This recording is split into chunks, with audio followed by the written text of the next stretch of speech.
Hello friends, welcome to excellent warrior. Friends, अभी हमारा as of romanticism चल रहा था, ठीक है, जिसमें कि आपका 41 तक हो चुका था, ठीक है। और आज हम करेंगे 42 से, ठीक है। और रोमांटिसिज्म के बारे में भी थोड़ा सा देख लेते हैं, रोमांटिसिज्म क्या है। तो रोमांटिसिज्म जो शुरू हुआ था आपका 1798, यानी वर्ड्सवर्थ के लिरिकल बैलेट से पब्लिश हुआ था, उस टाइम से लेकर के आपका 1837 यानी विक्टोरियन एज तक चला है, ठीक है, ऐसा माना जाता है, ठीक।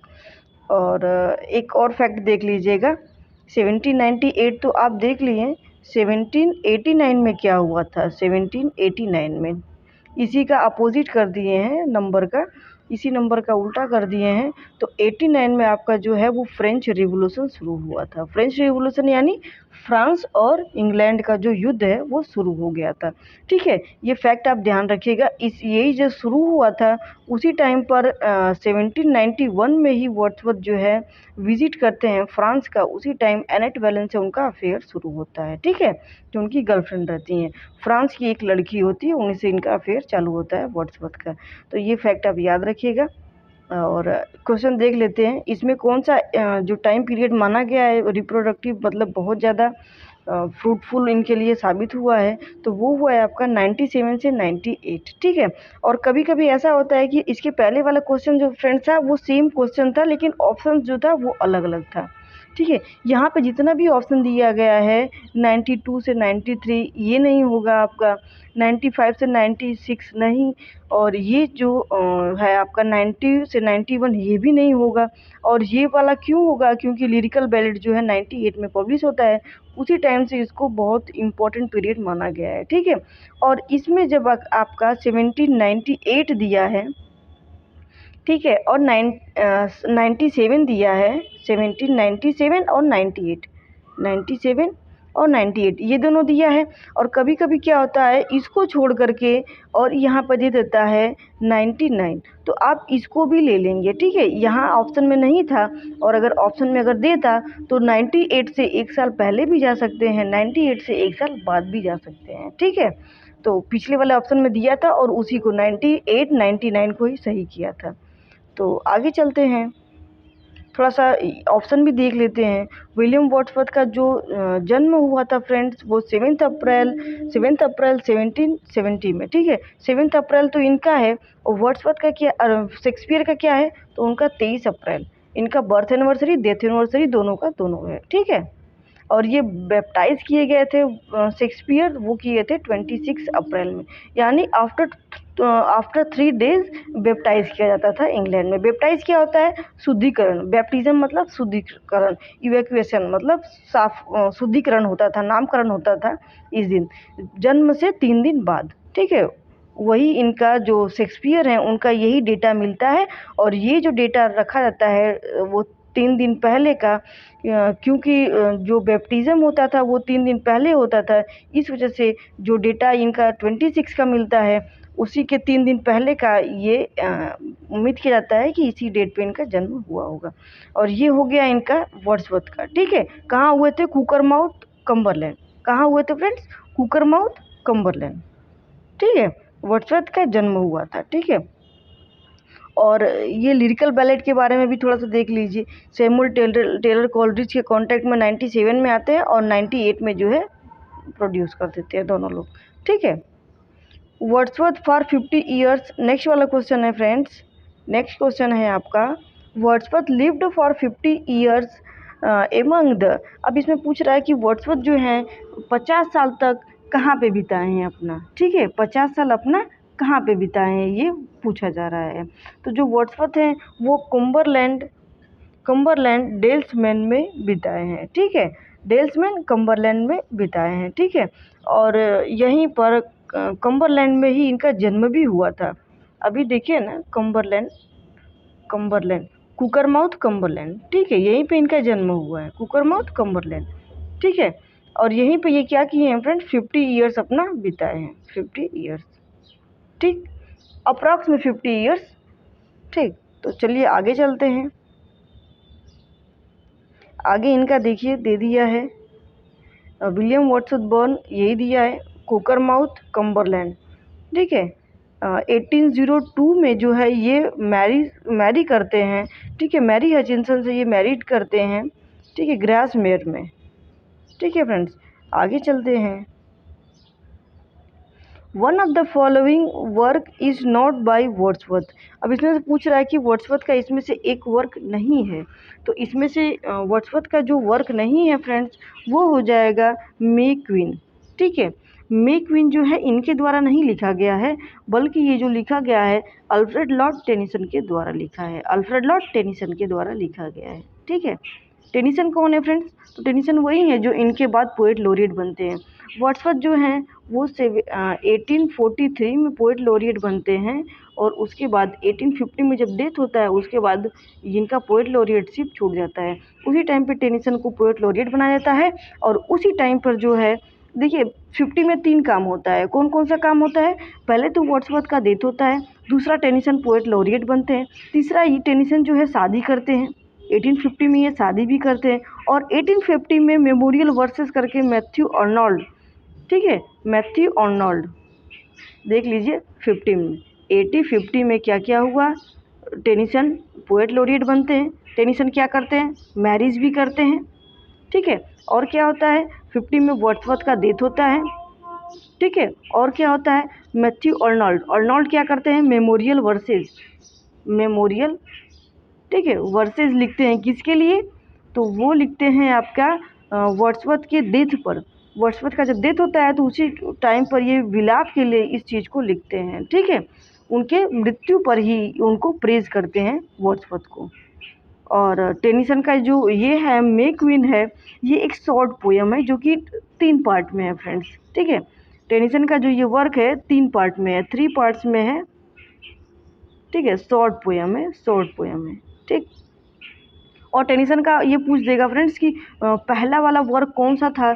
तो इनका टेनिसन का एक सबसे पहला जो वर्क आया था फ्रेंड्स वो पोएम्स बाय टू ब्रदर्स करके आता है। क्या आता है? Poems by two brothers. ठीक है, ये सबसे पहले इसी वर्क को लिखते हैं। कौन?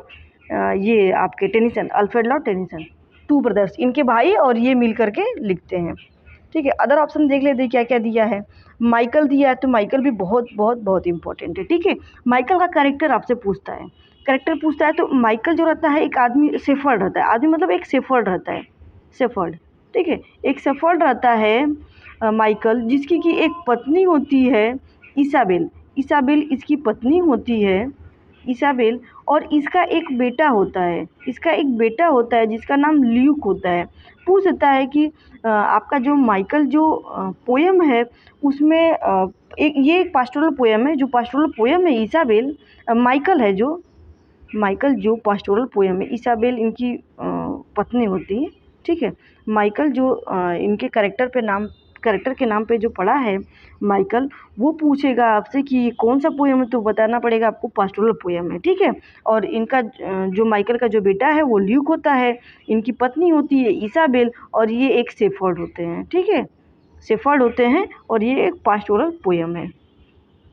ठीक है, और ये पब्लिश कब होता है? तो ये होता है आपका 1800 में, जब lyrical ballot second time publish होता है। ठीक है, और अदर ऑप्शन देख लेते हैं, रिजोल्यूशन एंड इंडिपेंडेंस। ठीक है, रिजोल्यूशन एंड इंडिपेंडेंस, तो ये क्या है? ये भी आपका 1802 में कंपोज किया गया, 1802 में ये कंपोज किया जाता है।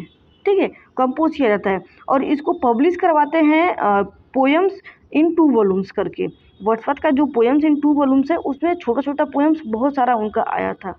ठीक है, ये राइम रॉयल में लिखा गया, ये राइम रॉयल में लिखा गया पोयम है। ठीक है, 1807 में इसको पब्लिश करवाते हैं। कंपोज कब करते हैं? 2 में कंपोज करते हैं, 1807 में इसको पब्लिश कराते हैं।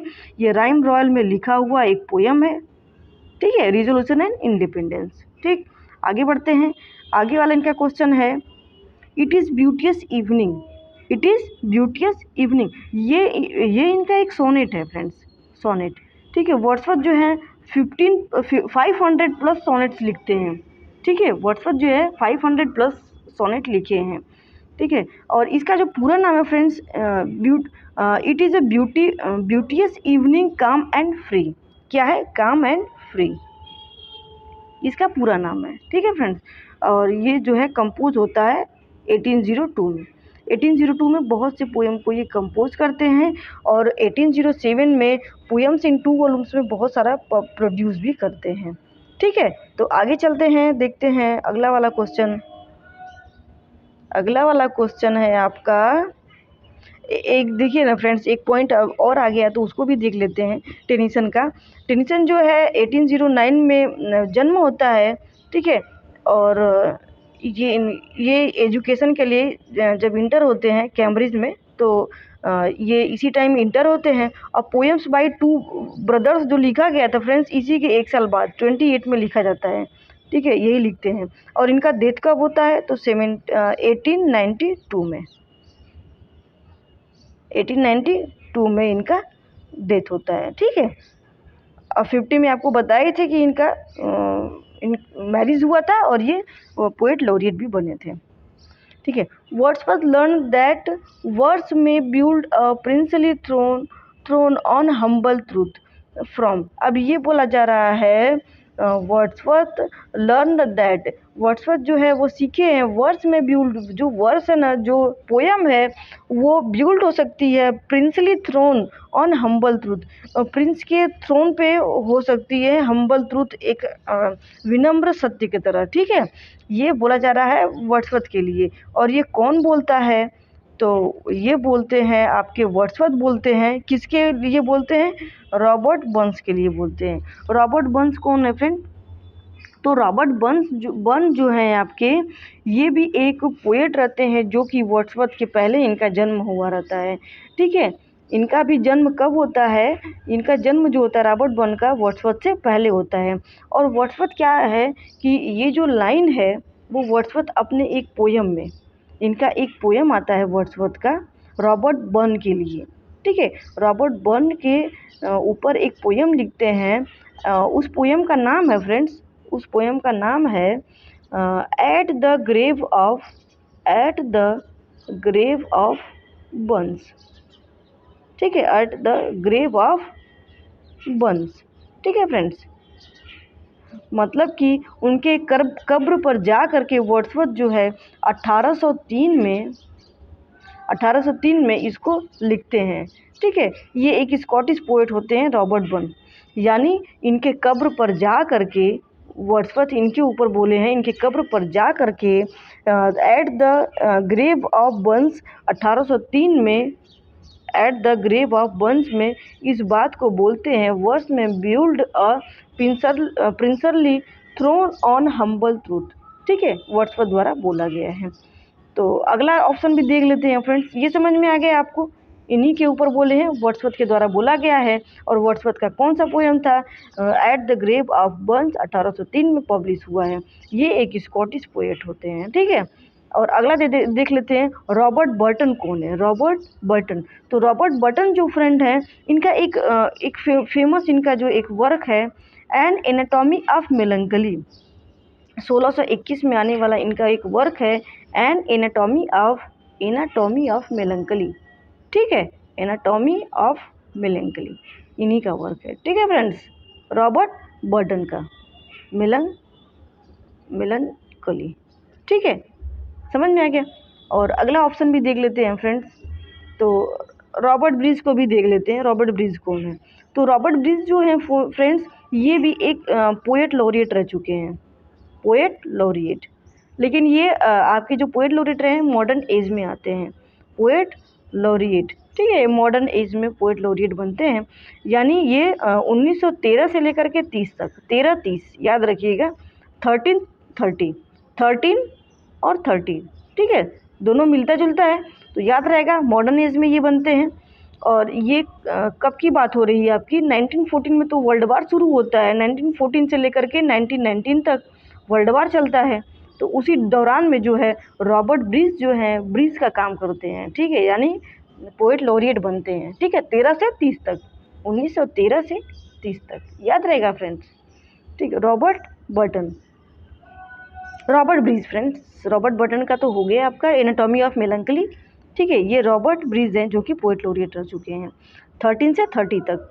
और इनका नाम थोड़ा सा फुल में इनका नाम है रॉबर्ट सेमर ब्रीज, ठीक है, भूलिएगा मत, रॉबर्ट सेमर ब्रीज ओम करके है, ठीक है। और अगला वाला भी एक और है, रॉबर्ट हैं, रॉबर्ट ब्लेयर, यानी सभी रॉबर्ट को इसी में आज इंक्लूड कर दिया है ऑप्शन में, ठीक है।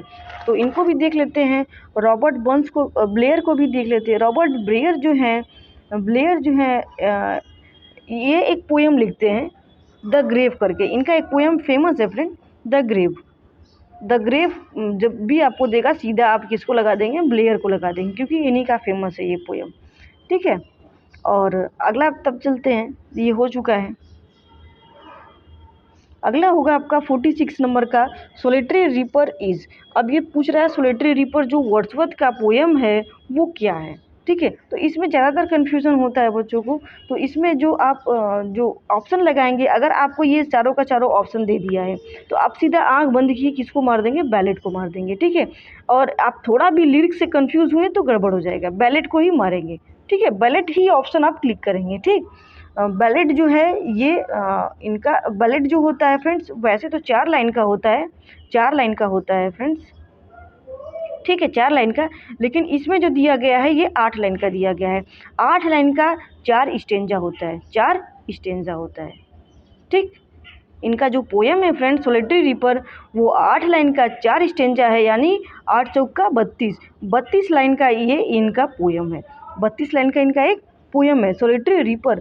सोलिटरी रीपर में क्या दिखाते हैं फ्रेंड्स, तो वर्ड्सवर्थ ये दिखाते हैं ना, एक लड़की होती है जो कि एक मैदान में ये गाना गाती है, अकेले गाना को गाती है, और ऐसा गाती है जैसे वर्ड्सवर्थ को लगता है कि और पास से उसको सुने। वो घसियारन होती है, घास को काटती है और गाना गाती है। उसमें बोलते हैं वर्ड्सवर्थ अपना गेस करते हैं कि ये लड़की जो है वो क्यों गा रही है ये गाना, ये बहुत करुणा भरा गाना है, शायद इसके हस्बैंड जो है वो युद्ध में मारे गए हैं, ऐसा ऐसा करके वो गेस करते हैं। कौन, वर्ड्सवर्थ, इस सॉलिटरी रीपर में। सॉलिटरी मतलब अकेला, रीपर मतलब काटने वाली, घसियारन जो है, ठीक है। सॉलिटरी रीपर में जो है इनका 32 लाइन का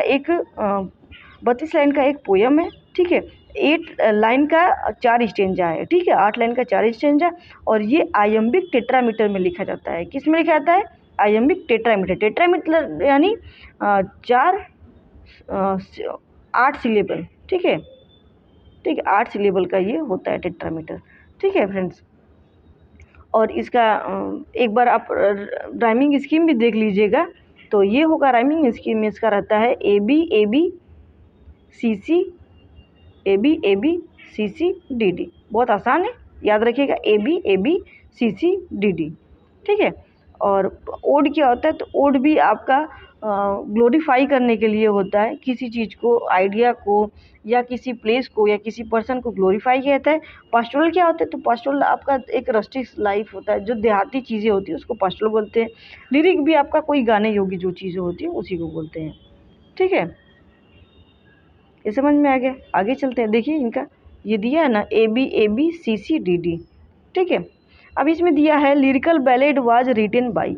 अब लिरिकल बैलेड जो है वो किसके द्वारा लिखा गया है, तो लिरिकल बैलेड फ्रेंड्स लिखा गया आपका एस.टी. कोलरिज के द्वारा, सैमुअल टेलर कोलरिज के द्वारा और वर्ड्सवर्थ के द्वारा। जो कोलरिज रहते हैं इनका सबसे पहला वाला पोएम जो रहता है लिरिकल बैलेड का वो रहता है, इन्हीं का सबसे पहला पोएम जो है रहता है। कौन सा, rime of the ancient mariner, rime of the ancient mariner, ठीक है। ये भी इनका बैलेड है, ठीक है, ये रहता है। और आखिरी वाला जो वर्क होता है फ्रेंड्स, आखिरी वाला जो लास्ट वाला पोएम होता है, तो ये होता है इनका टिंटन अबे होता है वर्ड्सवर्थ का। यानी पहला जो है आपका फ्रेंड्स वो किसका रहता है, पहला आपका कोलरिज का होगा राइम ऑफ द एंशिएंट मारिनर, और लास्ट वाला जो है वो वर्ड्सवर्थ का होता है टिंटन अबे, ठीक है। कोलरिज कितना पोएम लिखते हैं, कोलरिज जो लिखते हैं पोएम फ्रेंड वो 4 लिखते हैं, ठीक है। ये कितना लिखते हैं, तो 23 में से 23 पोएम ऑल अबाउट जो पूरा पोएम है वो 23 है, उसमें से 4 निकाल दिए तो 19 बचा। वर्ड्सवर्थ का जो है 19 पोएम होता है, ठीक है। इसको लिरिकल बैलेड को 3-4 बार पब्लिश करवाते हैं, ठीक है। लिरिकल बैलेड को 3-4 बार पब्लिश करवाते हैं। सबसे पहले 1798 में, और सेकेंड टाइम जो है फ्रेंड्स पहले बार 1798 में, दूसरे बार जो है वो 1800 में, ठीक है। तीसरे बार है 1802 में, फोर्थ टाइम है 1805 में। और एक बात याद रखिएगा, 1802 में जब ये आता है उस टाइम पे ये अमेरिका इंग्लैंड में जो है वो तीसरी बार होता है, इंग्लैंड में तीसरी बार, लेकिन अमेरिका में फर्स्ट टाइम ये पब्लिश होता है। ठीक है, ये याद रखिएगा। लिरिकल बैलेट अमेरिका में कब होगा पब्लिश हुआ है पब्लिश, तो आप याद रखिएगा 1802 में ये पूछता है। ठीक है, इसमें जो है ये एनानिमसली पब्लिश किया करते हैं। 98 में इसका कोई नाम नहीं होता है कि कौन से राइटर इसको लिखे हैं और कौन से राइटर्स का ये कोलेबोरेशन है, कुछ नहीं लिखा रहता है। ठीक है, और 1800 में क्या होता है, ये प्रीफेस को ऐड करते हैं। ठीक है, और इसमें क्या है, डिक्शन को ऐड करते हैं 1802 में। ठीक है, उसके बाद ये 5 में पब्लिश होता है। तो चलिए अब आगे देख लेते हैं, और भी ऑप्शन देख लेते हैं क्या क्या दिया है। किड्स को देख लीजिए। किड्स जो है जो किड्स हैं भैया, ये जो इनका जो टाइम पीरियड रहा है फ्रेंड्स, इनका जो टाइम पीरियड रहा है ये 1795 में इनका जन्म होता है, और 98 लिखा गया, 95 इनका जन्म जो होता है 1795 में जन्म होता है, और डेथ भी इनका 1721 में हो जाता है। ठीक है, 1721 में। कितने साल इनका एज रहा है फ्रेंड्स, तो आप इनका जो एज देखेंगे वो अप्रॉक्स आपका 25 से 26 तक इनका एज रहा है। ठीक है, उसके बाद इनका डेथ हो जाता है 21 में। ठीक है, और ऐसा ही आपका शैली का भी एज रहा है। शैली जो है 92 में जन्म होता है और 22 में डेथ होता है, 1792 1790 और 1822। ठीक है, इसी में इनका डेथ होता है। ठीक है, इसी टाइम पर शैली जो है इनके डेथ के टाइम पे एडोनाइस को लिखते हैं।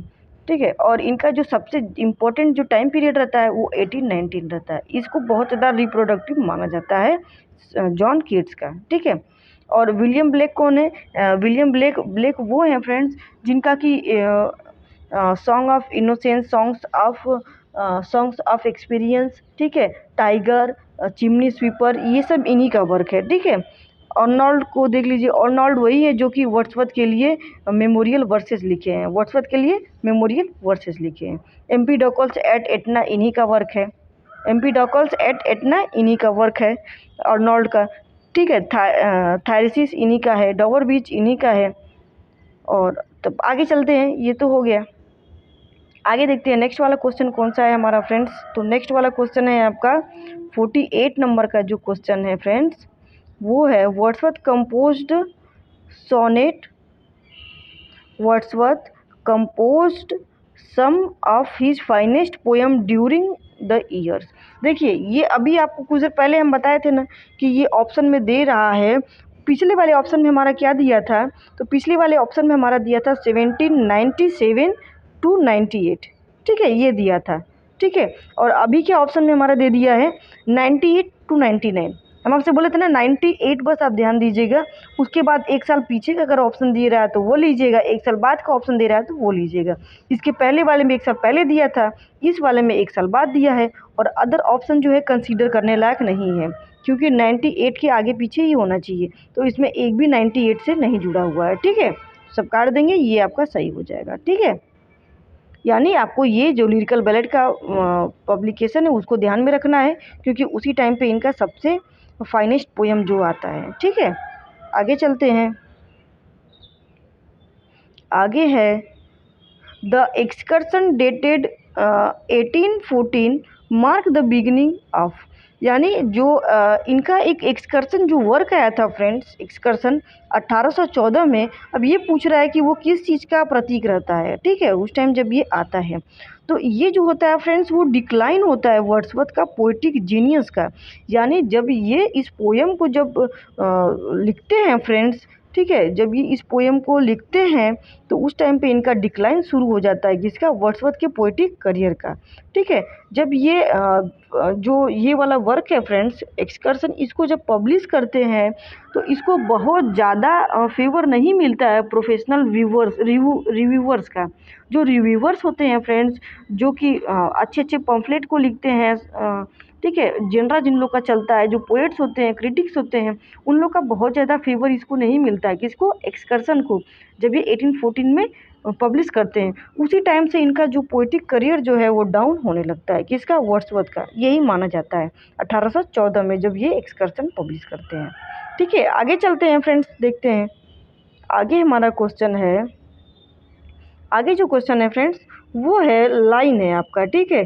She gave me eyes, she gave me ears and humble cares and delicate fears were in difference to. अब ये किसके बारे में बोला जा रहा है, देखिए ना ये कैसे बोला जा रहा है, ध्यान दीजिएगा आप। सी गेव मी आइज़, उसने मुझे अपनी आंखें दी। सी गेव मी ईयर्स, उसने मुझे कान भी दी। हम्बल केयर्स, एक विनम्र देखभाल दिया। डेलिकेट फियर्स, एक डेलिकेट फियर्स भी दिया। तो ये किसके बारे में बात कर रहे हैं, देखिए ना ये किसके बारे में बात किया जा सकता है, ये एक सिस्टर के बारे में ही बात किया जा सकता है। तो इनकी सिस्टर कौन सी थी, डोरोथी थी। आप देखे होंगे ना टिंटन अबे में कैसे बोलते हैं कि अपनी सिस्टर को कैसे बोलते हैं कि give lend me your year, नहीं अपनी सिस्टर को डेडिकेट करते हैं कि मतलब देख give me eyes give me years अपने सिस्टर को बोलते हैं, ठीक है। तो ये सारी चीज़ें जो वर्ड्सवर्थ जो लाइन दिए हैं वो किसके लिए दिए हैं, डोरोथी वर्ड्सवर्थ के लिए दिए हैं, ठीक है। डोरोथी वर्ड्सवर्थ के लिए दिए हैं। और ये किस पोएम में देते हैं फ्रेंड्स, तो एक स्पैरो नेस्ट करके आता है, द स्पैरो नेस्ट, ठीक है।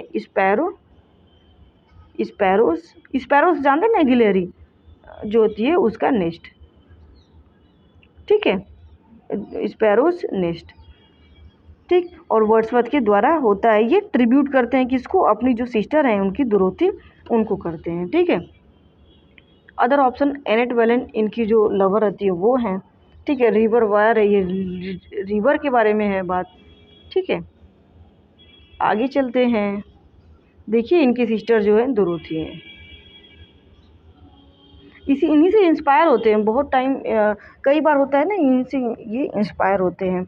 और अगला देख लेते हैं, the prelude was written in. Prelude जो है वो लिखा गया है, वो कब लिखा गया है, तो वो जो है 1805 में लिखा जाता है, कंप्लीट होता है। और इसको जो पब्लिश करते हैं, इसी का जस्ट उल्टा कर दीजिए 1850, यानी पॉस्टुमसली जब इनका डेथ होता है।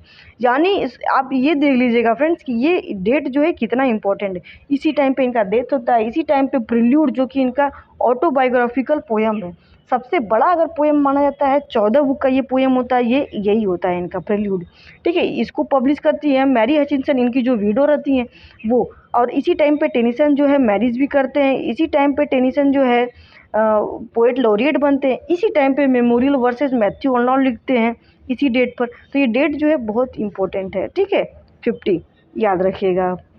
तो अगला चलते हैं, और 1807 भी इनका बहुत इंपॉर्टेंट है, इसी टाइम पे इनका पोएम्स इन 2 वॉल्यूम्स आता है, ठीक है। 1802 में क्या होता है, थर्ड टाइम पे इंग्लैंड में जो है इनका लिरिकल बैलेट पब्लिश होता है, ठीक है। और फर्स्ट टाइम पे कहाँ होता है इस टाइम पे, अमेरिका में भी lyrical ballot first time publish होता है 1802 में। फ्रेंड्स बार बार हम इस चीज़ को बताते हैं, इसका मतलब ये है कि आपको भूलना नहीं चाहिए ये सब, ठीक है। बार बार बताते हैं ताकि आपको याद हो जाए। जब चीज़ों को दूसरी बार तीसरी बार सुनते हैं तो वो ऑटोमेटिक याद हो जाता है, दूसरी बार आपको एफर्ट नहीं लगाना पड़ता है, तुरंत आप रिवीजन करेंगे तो तुरंत आपको याद हो जाता है। और आप इसी चीज़ को 2-3 महीने बाद रिवीजन करेंगे तो कोई फ़र्क नहीं पड़ता है, तुरंत आप रिवीजन कर रहे हैं, मैक्सिमम आप 1 हफ्ते के अंदर अगर कर ले रहे हैं तो ये आपको बेनिफिट मिलता है, ठीक है। और ये देखिए इनका 14 डिफरेंट बुक्स होता है इनका, ठीक है। ये बुक्स जो होता है ना, इसका दूसरा नाम होता है growth of poets mind, growth of a poets mind. ये पोएट का जो ग्रोथ होता है ना, लगभग 6 में रहते हैं, 7th में जब रहते हैं तभी से ये बुक जो है इनका शुरू होता है, तभी से ये बुक में अपना बताते हैं फर्स्ट बुक में, और आखिरी तक ही इस बुक के बारे में बताए हैं लाइफ के। तो ठीक है, इनके माइंड का जो ग्रोथ हुआ है उसके बारे में भी बताए हैं, ठीक। और आगे चलते हैं, इसमें 52 नंबर का क्वेश्चन है फ्रेंड्स, अ वायलेट मोसी stone half hidden from I is quote from the. अब ये पूछ रहा है कि द वायलेट बाई अ मोसी स्टोन हाफ हिडन, ये किससे लिया गया है, तो ये है फ्रेंड्स लूसी पोयम से। कहाँ से लिया गया है, तो ये लिया गया है आपका लूसी पोयम से, ठीक है। ये जो वर्ड रहता है फ्रेंड, ये इनका एक सीरीज़ जो है, लूसी पोएम का जो सीरीज़ है उसमें एक पोएम रहता है, ठीक है। लूसी पोएम के सीरीज़ में एक पोएम होता है फ्रेंड, इसी में एक पोएम होता है। ये 5, पहली बात कि ये 5 पोएम का सीरीज़ होता है, 5 पोएम्स का सीरीज़ होता है लूसी पोएम, ठीक है। उसी में एक जो सेकेंड नंबर का जो पार्ट आता है, she dwelt among the untrodden ways, she dwelt dwelt among the untrodden ways, among the untrodden ways, ठीक है। अनट्रोडन आप समझ लीजिएगा, अनट्रोडन वेज, ठीक है। इसी में ये वर्ड्सवर्थ जो है इस लाइन को बोलते हैं, किस वर्ड को, लाइन को, द वायलेट बाय अ मोस stone half hidden from the eyes. और ये भी आप इसी टाइम पे देख लीजिएगा 5 सीरीज ऑफ लूसी पोएम्स कौन कौन से होते हैं। तो जो 5 सीरीज ऑफ लूसी पोएम्स, उसमें जो है पहला वाला जो होता है आपका, जो पहला वाला होता है, बस नाम बोलते जाएंगे, ठीक है, लिखने का स्पेस नहीं है। तो पहला वाला जो पोएम रहता है, fits of passion have I known. कौन सा? Strange fits of passion have I known, पहला वाला होता है। सेकेंड वाला आपको बताए हैं, she dwells among the untrodden ways, ये दूसरा वाला होता है। तीसरा वाला क्या होता है? I travelled among unknown man, ठीक है। इस टाइम पे लूसी थोड़ी सी बड़ी हो जाती है, क्या बोला जाता है? I travelled among unknown man. और फोर्थ नंबर का जो पोएम रहता है, उसमें रहता है 3 years she grew in sun and showers. यानी देखिए इसमें जो फोर्थ वाले में है, ये फोर्थ वाला आप एकेडमिक में पढ़े होंगे, 3 years she grew in sun and shower, ठीक है। और फिफ्थ नंबर में जा कर के वो ख़त्म हो जाती है, आखिरी में विलुप्त हो जाती है कहीं पे। तो उसमें क्या रहता है? फिफ्थ नंबर का जो रहता है वो क्या होता है? तो वो होता है आपका a slumber did my spirit seal. क्या होता है? A slumber did my spirit seal, ये फिफ्थ नंबर का आपका होता है, ठीक है। और अदर ऑप्शन भी देख लीजिए। ओ टू ड्यूटी क्या है? ये भी इन्हीं का है। ओ टू ड्यूटी किसका है? ये भी इन्हीं का है। लूसी पोएम्स ये बता ही दिए हैं आपको, यही आंसर था। सोलिटरी रिपर अभी आपको पता है, लिरिकल बैलेड है। क्या है फ्रेंड्स? लिरिकल बैलेड, ठीक है। और अगर लिरिक, बैलेड, ओड, ठीक है, अगर ऐसे आपको दे रहा है तो आप किसको लगाएंगे? बैलेड को लगाएंगे, ठीक है। 32 लाइन का ये एक पोएम है, ठीक। और इसका राइमिंग हम लोग क्या बताए थे अभी? ए बी, ठीक है, A B C C D D, ठीक है, याद रहेगा आपको। ये 32 लाइन का पोएम होता है, ठीक है। इसमें 4 स्टेंजा होता है, 8 लाइन्स का 4 स्टेंजा होता है, यानी 8 चौका 32, ठीक है। और ग्रीन लिनेट ये भी पोएम है। तो आगे चलते हैं, अगला वाला ऑप्शन देखते हैं फ्रेंड्स क्या दिया है। तो अगला जो पोएम है आपका, अगला जो आपका जो क्वेश्चन है फ्रेंड्स, वो क्या है? Wordsworth poem mostly deal with, यानी वर्ड्सवर्थ का जो मोस्टली पोएम होता है वो डील किसके बारे में करता है? तो वो जो डील करता है फ्रेंड, वो हम्बल और रस्टिक लाइफ के बारे में करता है। किसके बारे में करता है? हम्बल और रस्टिक लाइफ के बारे में। हम्बल मतलब बहुत ही विनम्र, सीधा साधा, पोलाइट, उसके बारे में डिस्कस करता है, ठीक है। रस्टिक लाइफ मतलब गांव का देहाती सीन के बारे में।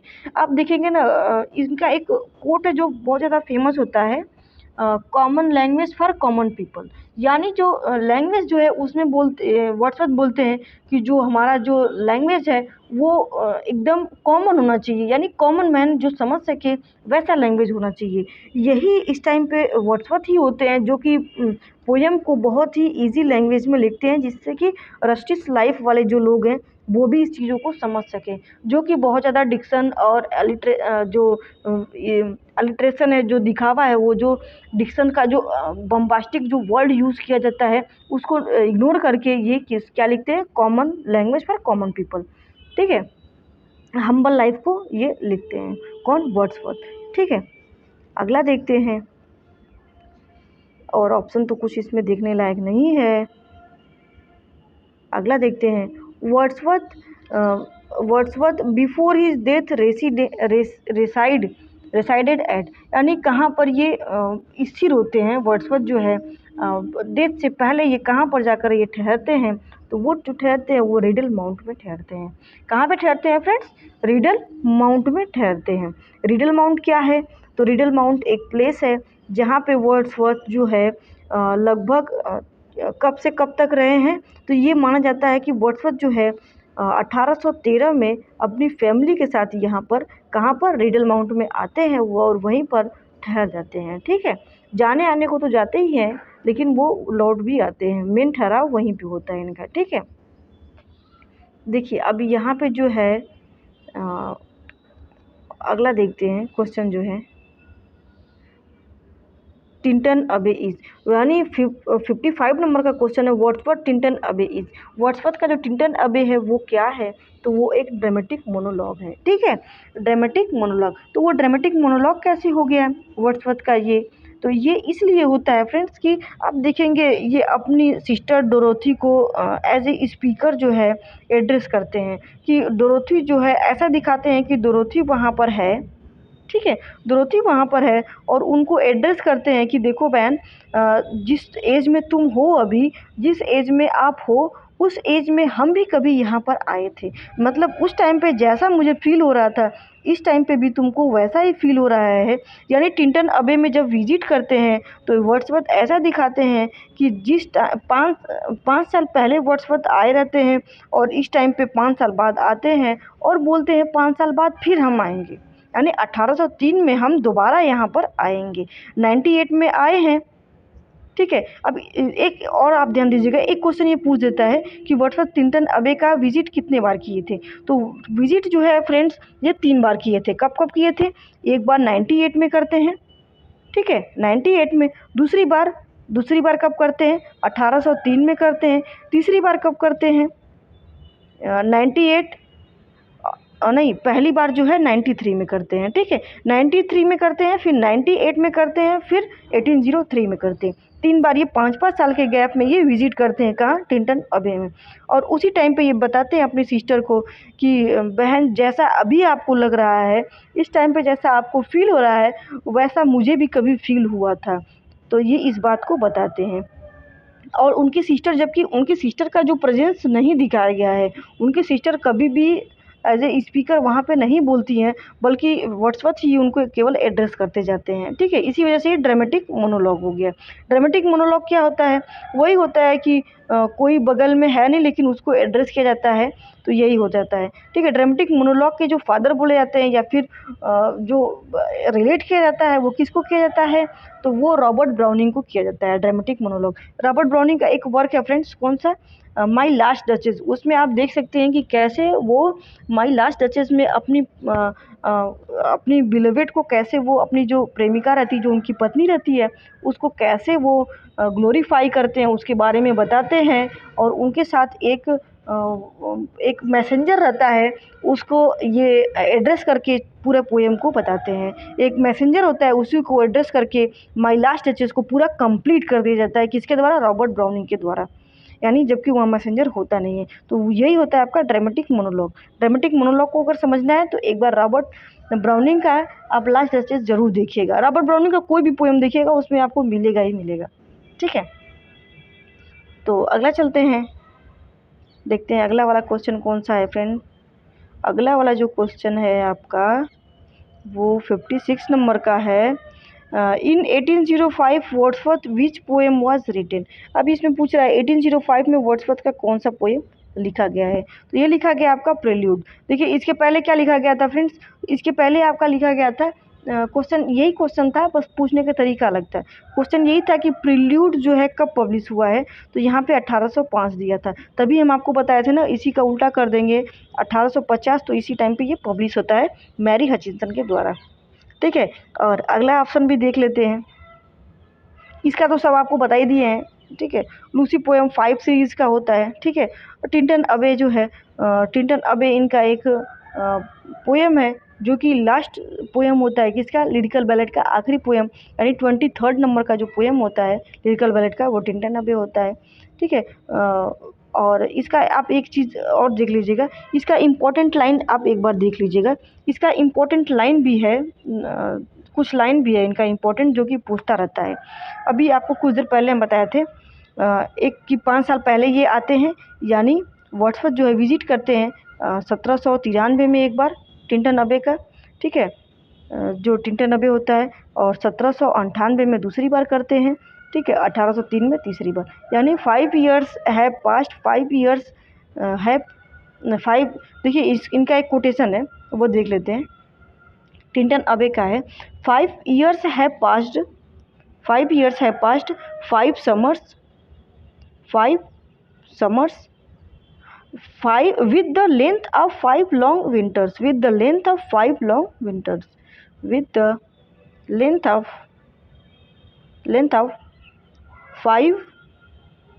5 लॉन्ग विंटर्स। अच्छा ये एक बात बताइए, लॉन्ग विंटर्स क्यों बोला जाता है? लॉन्ग विंटर्स, ये लॉन्ग विंटर्स क्यों बोले हैं? क्योंकि जो विंटर होती है वो बहुत लंबी रात्रि होती है, इस वजह से इसको लॉन्ग विंटर्स बोलते हैं। यानी 5 जो साल है वो बीत गया, 5 गर्मियाँ बीत गई और 5 लंबी सर्दियाँ बीत गई। यानी ये बता रहे हैं कि जब ये 1793 में आते हैं, उसके बाद जब 98 में जब ये विज़िट करने आए हैं टिंटन अबे का, उस टाइम पे बता रहे हैं कि इसके बाद यहाँ आने के बाद, यानी जब ये 93 में आते हैं, उसके बाद जो है इनका 5 साल बीत जाता है और 5 गर्मियाँ बीतती हैं और 5 लंबी सर्दियाँ बीत जाती हैं। उसके बाद ये यहाँ पर पहुँचते हैं 98 में, ठीक है। और इनका एक और पोएम है, एक और है जो इसमें लाइन है, जो इसमें वे बोलते हैं, once again I behold these steep and lofty cliffs। यानी ये बोलते हैं कि दोबारा से मैं, जब ये 93 में आते हैं, उसके बाद जब ये 98 में आते हैं, उस टाइम पे बोलते हैं कि दोबारा से मैं जो यहाँ पर है लॉफ्टी क्लिफ्स को, यानी चट्टाने को, लंबी लंबी चट्टाने को, ऊंची ऊंची चट्टानों को हम जो है देख पा रहे हैं, ठीक है। once again do I behold these steep and lofty cliffs, ठीक है। अगला भी देख लेते हैं कौन सा पोएम है। अब इसमें बोल रहा है, the prelude by Wordsworth was part of a vast work which was to be called. अब इसमें बोल रहा है कि प्रिल्यूड जो वर्क है वो किसी एक बड़े वर्क का एक पार्ट है। तो वो किस वर्क का है? तो वो रिक्लूस का है। यानी प्रिल्यूड जो है वो रिक्लूस का पार्ट है। रिक्लूस क्या है फ्रेंड? तो रिक्लूस वही है फ्रेंड्स जो कि एक वर्ड्सवर्थ सोचे थे कि एक वर्क जो है हम प्रोड्यूस करेंगे जो कि बहुत बड़ा होगा। क्या होगा? बहुत बड़ा होगा। और ये हालांकि ये अनफिनिश्ड रह गया, ठीक है, इसको पूरा नहीं कर पाए वर्ड्सवर्थ, इसको पूरा नहीं कर पाते हैं। और इसी का एक पार्ट एक्सकर्सन होता है, इसी का एक पार्ट प्रिल्यूड होता है, ठीक है, ये कंप्लीट नहीं हो पाता है, ठीक है। पीटर बेल भी इन्हीं का वर्क है, ठीक। यारो रिविजिटेड, ठीक है। अगला चलते हैं। अब इसमें से बोल रहा है कि इसमें से ट्रेवल पोएम कौन सा है जो कि वर्ड्सवर्थ से बिलोंग करता है। तो ये हो जाएगा आपका डिस्क्रिप्टिव स्केचेज। ये कब आता है? ये आपका आता है 1793 में। इवनिंग वॉक और डिस्क्रिप्टिव स्केच इसी टाइम पर आता है वर्ड्सवर्थ का, ठीक है। ये क्या है फ्रेंड्स? ये ट्रेवल पोएम है, ठीक है, वर्ड्सवर्थ से जो बिलोंग करता है, ठीक है। और अगला भी देख लेते हैं क्या है ऑप्शन। वैसे टाइम तो बहुत ज़्यादा हो गया है, ठीक है, एक क्वेश्चन और देख लेते हैं। तो 59 नंबर का क्वेश्चन जो है वो क्या बोल रहा है कि लिरिकल बैलेड अपीयर विद। जो लिरिकल बैलेड होता है वो अपीयर होता है। कुछ देर पहले आपको हम बता चुके हैं कि वर्ड्सवर्थ का जो है, कोलरिज का जो है 4 पोएम होता है, ठीक है। 4 पोएम देखिए कौन कौन सा है, ये है, ठीक है। और 19 पोएम किसका होता है? वर्ड्सवर्थ का। तो यार 4 नंबर का क्वेश्चन आपका आंसर जो है सही हो जाएगा, क्योंकि ये कोलरिज का 4 पोएम होता है, वर्ड्सवर्थ का 19 यानी 19 पोएम होता है। 19 इनका, 4 इनका, ठीक है। इनका पहला वाला राइम ऑफ द एंशिएंट मारिनर, इनका आखिरी वाला जो है इनका रहता है टिंटन अबे, ठीक है फ्रेंड्स। ये समझ में आ गया। इसके बारे में और तो हम बता ही चुके हैं, ठीक है। तो आगे चलते हैं, इतना ही रहने देते हैं। अब अगले लेक्चर में शुरू करते हैं, ठीक है। अगला वाला जो हमारा सेशन रहेगा उसमें हम 60 नंबर से शुरू करते हैं, ठीक है। तो चलिए इतना हो गया। आपको समझ में आ रहा है फ्रेंड्स? अगर समझ में आ रहा है तो प्लीज़ सब्सक्राइब और लाइक कर दीजिएगा, ओके। और ये जो हमारा ये जो हमारा घटना चक्र है, ये कंप्लीट होगा फ्रेंड सीरीज़, ठीक है। इस सीरीज़ को हम कंप्लीट करेंगे, फिर आगे किसी सेशन पे हम मूव करेंगे। फ़िलहाल यही रहेगा, ठीक है।